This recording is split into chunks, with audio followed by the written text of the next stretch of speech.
16 तारखेच्या देशव्यापी औद्योगिक बंदमध्ये सोलापुरातील हजारो कामगार सहभागी होतील असं प्रतिपादन कामगार नेते नरसय्या आडम यांनी केलं। सोलापुरातील 30,000 असंघटित कामगारांनी अहोरात्र संघर्ष करून रे नगर हे महत्त्वाकांक्षी आणि पथदर्शी गृहनिर्माण प्रकल्प साकारलं। या वसाहतीत वास्तव्यास येणाऱ्या लाभार्थ्यांच्या हाताला रोजगार, सर्वांना मोफत सौर ऊर्जा आणि वाढीव अनुदानाची गरज आहे। रे नगर उद्घाटन प्रसंगी पंतप्रधान नरेंद्र मोदी यांनी सोलापूरच्या जनतेला लष्करी जवानांचे गणवेश शिवून देण्याची निविदा जारी करण्याची गॅरंटी दिली होती। ती आज मितीस पूर्ण झालेली नाही।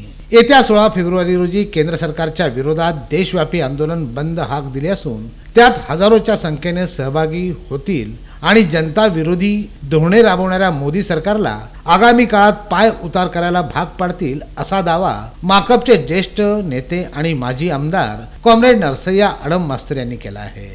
त्यावेळेला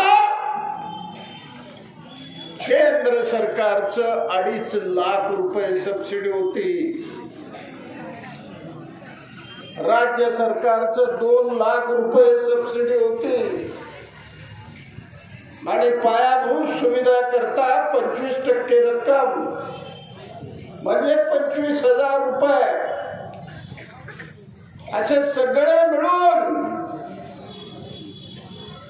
आम्हाला ही घर 75,000 रुपये मध्ये बिनव्याजी बसत 1 रुपया मॅडम मास्तरने केलं नाही धाडस। कोण आहे दाखवा त्याला।